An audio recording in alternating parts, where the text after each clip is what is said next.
Very good morning children.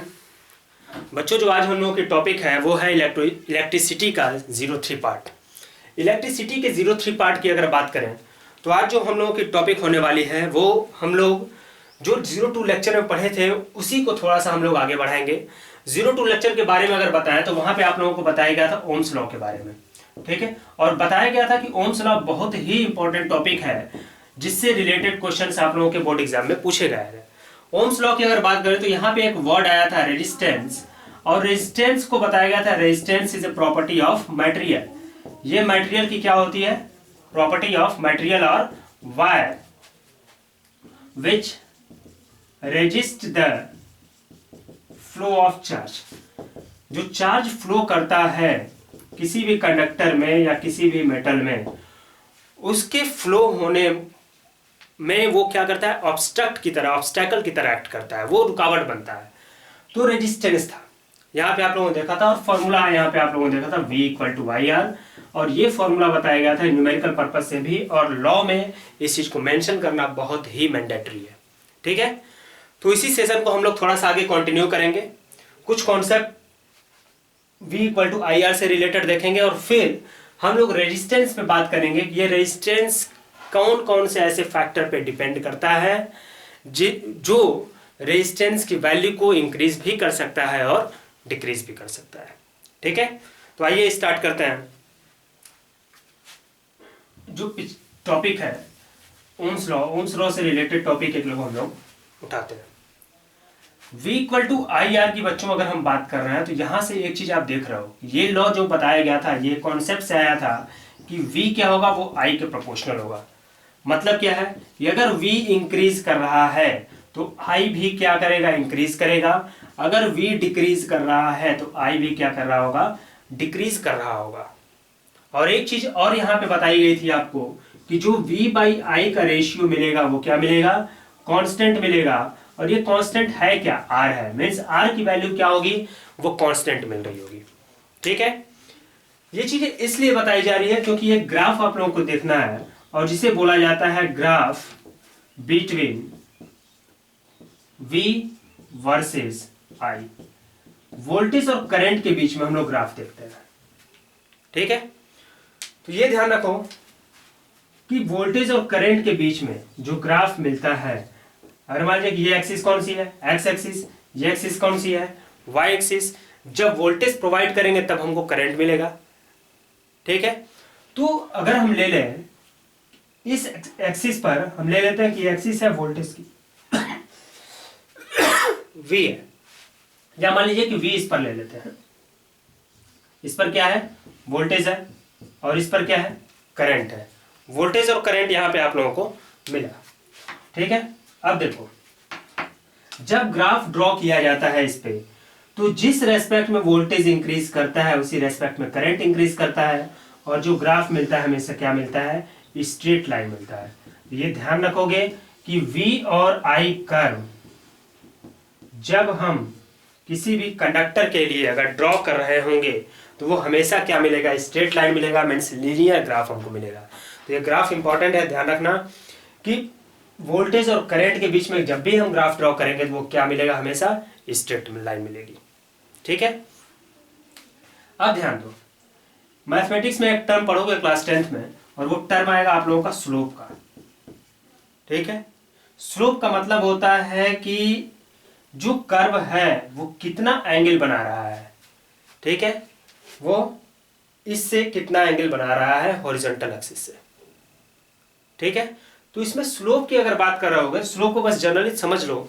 जब mathematics में इस स्लोप के टर्म को पढ़ोगे तो और ज्यादा क्लियर होगा। सपोज कर लेते हैं कि ये एंगल है कितना? थीटा, ठीक है। ये I है, किसी एक पॉइंट पे हमने ले लिया ये वैल्यू, ठीक है। तो ये कितना हो गया? ये तो 0 0 है। यहाँ पे कुछ ना कुछ करंट की वैल्यू होगी। सपोज कर लेते ये एक्स एक्सिस है तो y की वैल्यू 0 होगी। अगर मान लेते हैं यहाँ पे क्या है? I, 0। ये वोल्टेज है, यहाँ पे ये टर्म I, 0 है। यहाँ पे कुछ वैल्यू मिल रही होगी, I की भी वैल्यू मिल रही होगी और V की भी वैल्यू मिल रही होगी। मतलब मान लें कि ये V है और ये क्या है? जनरली I है, ठीक है। तो स्लोप की बात करें तो स्लोप क्या होगा? किसी भी VI कर्व का जो स्लोप होता है, slope of VI curve gives resistance. हम लोग को क्या देगा? रेजिस्टेंस प्रोवाइड करेगा, ये ध्यान रखना। ठीक है, अगर ग्राफ देते और कहे आप रेजिस्टेंस निकालो तो आप रेजिस्टेंस और स्लोप निकालोगे, और स्लोप के लिए हमेशा ध्यान रखो, स्लोप के लिए आप क्या निकालोगे? tan थीटा निकालोगे, और tan थीटा क्या होता है? Altitude upon base, altitude upon base. एक फॉर्मूला और होता है स्लोप का, लेकिन वो चीजें आपको बातें बताई जाएंगी। एल्टीट्यूड की बात करें तो हाइट कितनी हो गई? v हो गई, बेस कितना हो गया? I हो गया, और v बाई आई को आप क्या कहते हो? रेजिस्टेंस कहते हो। तो स्लोप जब भी आप निकालोगे VI कर्व का, तो आपको क्या मिलेगा? रेजिस्टेंस की वैल्यू मिल जाएगी, और ग्राफिकल मेथड से आप क्या कर सकते हो? रेजिस्टेंस फाइंड कर सकते हो। ठीक है, तो ये तो कहानी थी कि हाँ VI कर्व हमारा है क्या। ठीक है, अब बात करते हैं हम लोग एक बहुत ही इंपॉर्टेंट टॉपिक की, और वो टॉपिक है आप लोगों की फैक्टर अफेक्टिंग रेजिस्टेंस, जो एनसीईआरटी की काफी इंपॉर्टेंट टॉपिक है, उसको हम लोग देखते हैं। Factor affecting resistance of wire, resistance of wire. ठीक है, अब बच्चों एक चीज ध्यान रखो, जो रेजिस्टेंस है आर का टर्म है। ठीक है, आर का टर्म अगर बात की जाए, कोई भी अगर कंडक्टर है, मान लीजिए कि ये कंडक्टर हमने ले लिया, ठीक है, वायर ले लिया, और वायर की लेंथ है L।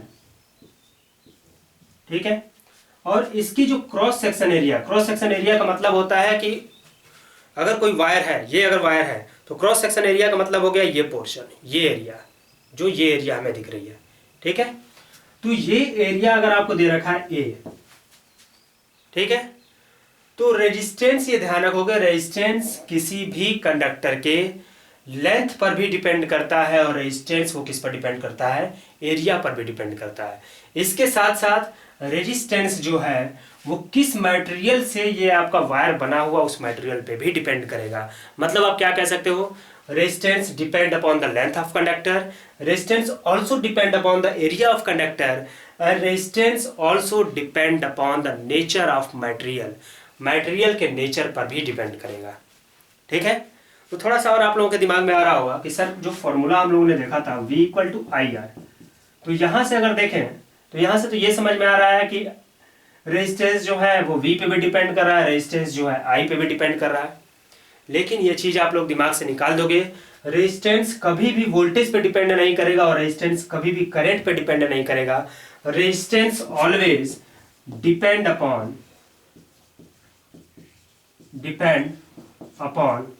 Material of conductor,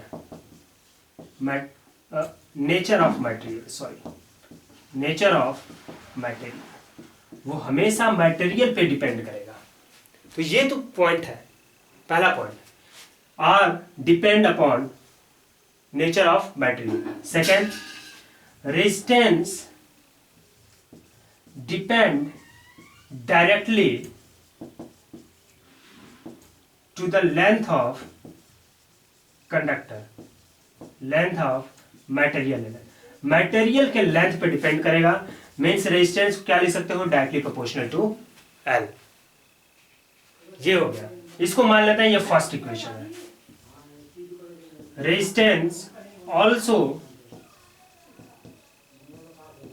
depend inversely to the area of cross section of material. जो मटेरियल की क्रॉस सेक्शनल एरिया होगी उस पर डिपेंड करेगा, लेकिन कैसे डिपेंड करेगा? इनवर्सली डिपेंड करेगा। मतलब अगर एरिया बढ़ रही होगी तो रेजिस्टेंस घटेगा, और एरिया अगर घट रही होगी तो रेजिस्टेंस बढ़ेगा।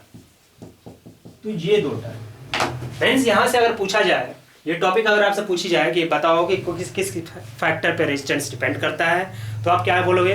Resistance depend upon the nature of material, resistance depend directly upon the length of conductor, resistance varies inversely with the area of cross section of conductor. ठीक है, इन दोनों इक्वेशन को कंबाइन करो from first and second, from first and second, जैसे ही लेते हो R is proportional to L upon A मिलेगा। जैसे दोनों इक्वेशन कंबाइन किया जाए तो R क्या हो जाएगा, L पे डायरेक्टली डिपेंड कर रहा है, A पे इन्वर्सली डिपेंड कर रहा है। जैसे ही यहाँ से प्रोपोर्शनल हटाएंगे, जैसे पिछले केस में ओम्स लॉ में हटाया था तो R मिला था, यहाँ पे प्रोपोर्शनल हटाया जाएगा तो एक नया कांस्टेंट मिल के आएगा जिसको रो कहते हैं, और इसे बोला जाता है रेजिस्टिविटी ऑफ मटेरियल। इसे हम क्या बोलते हैं, रो बोलते हैं, ठीक है। And this is resistivity of material.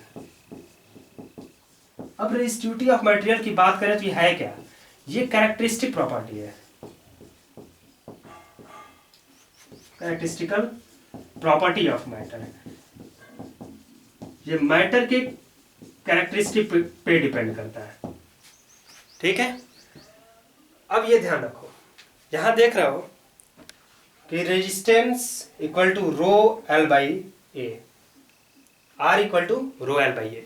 इस फॉर्मूला का यूज करके हम लोग रेजिस्टेंस भी फाइंड कर सकते हैं, रेजिस्टिविटी भी फाइंड कर सकते हैं, एल भी फाइंड कर सकते हैं और ए भी फाइंड कर सकते हैं। कुछ क्वांटिटी आपको नोन रहेगी, कुछ क्वांटिटी अननोन रहेगी, तो हम लोग क्या करेंगे, इसमें फाइंड आउट कर सकते हैं, ठीक है।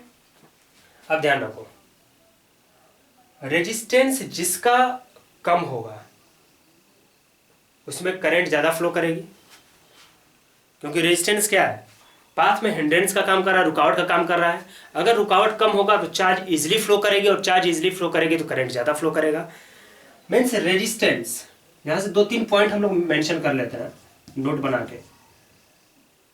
इफ रेजिस्टेंस इज लो, अगर रेजिस्टेंस लो होता है, रेजिस्टेंस कम है, तो इस केस में क्या होगा, गुड कंडक्टर बोला जा सकता है। वो कंडक्टर क्या होगा, काफी अच्छा होगा, करंट अच्छी फ्लो कर रही होगी। रेजिस्टेंस हाई है, रेजिस्टेंस हाई है तो उसको क्या बोल सकते हैं, बैड कंडक्टर बोल सकते हैं, बहुत ज़्यादा अच्छा कंडक्टर नहीं होगा। इसी तरीके से जिसकी रेजिस्टिविटी लो होती है, रेजिस्टिविटी जिसकी लो होगी, रो की वैल्यू जिसकी कम होगी, वो भी क्या होगा, गुड कंडक्टर होगा। और रेजिस्टिविटी जिसकी हाई होगी वो क्या होगा, बैड कंडक्टर होगा। इस दोनों पॉइंट को आप लोग ध्यान रखोगे, क्योंकि एक एक नंबर में इन छोटे छोटे पॉइंट से आपके क्वेश्चंस डेवलप होते हैं, ठीक है। चलो, यहां तो ये चीजें क्लियर हो गई कि किस फैक्टर पे आप लोगों का डिपेंड कर रहा होगा रेजिस्टेंस, ठीक है। अब हम लोग बात करते हैं एक एग्जाम्पल की, और एक कंडीशन हम लोग देखते हैं, और ये सारे कंडीशंस आपके न्यूमेरिकल्स सॉल्व करने में हेल्पफुल होंगे। तो उसको देखिए, यही कंडीशन है गिवन, आपको ये दे रखा है, ये एक वायर है जिसकी लेंथ है a और एरिया है a, लेंथ a है और एरिया कितनी है a। इसका रेजिस्टेंस a r है, रेजिस्टेंस कितना है r। अब क्या किया गया कि इसकी लेंथ को, सेकेंड, ये फर्स्ट कंडीशन है, सेकेंड कंडीशन ये है इसकी लेंथ को डबल कर दिया जाए।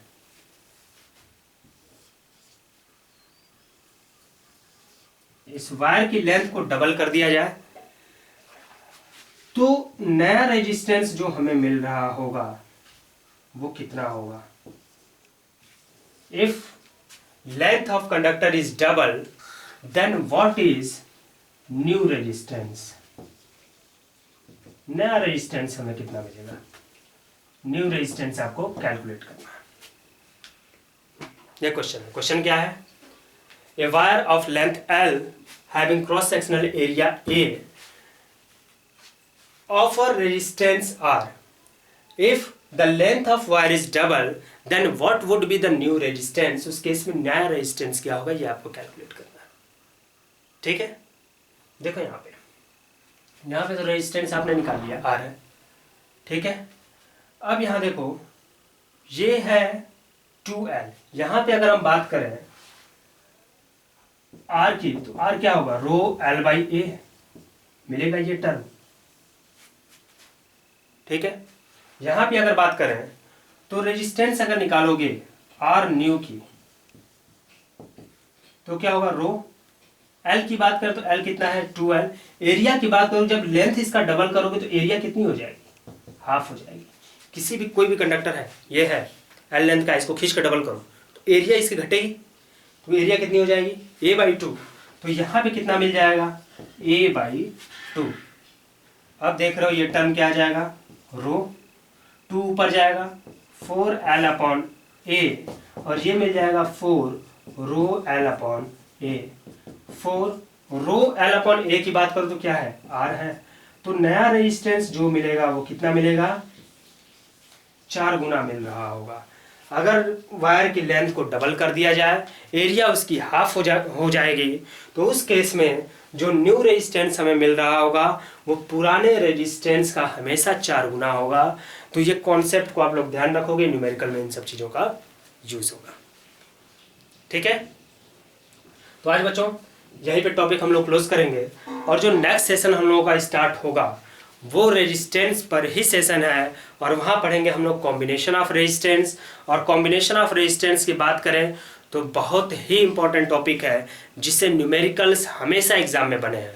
ठीक है, तो आप लोग नेक्स्ट लेक्चर को बिल्कुल मिस नहीं करोगे, और इस लेक्चर पे जो एनसीईआरटी में आप लोगों को एग्जाम्पल दे रखे हैं उसको सॉल्व करोगे, और जो भी डाउट होता है डिस्क्रिप्शन में मेल ID दी जाती है, और आप लोगों को व्हाट्सअप नंबर भी प्रोवाइड किया गया है, उस पर आप लोग बिना किसी हेजिटेशन के आप लोग मैसेज डाल सकते हो।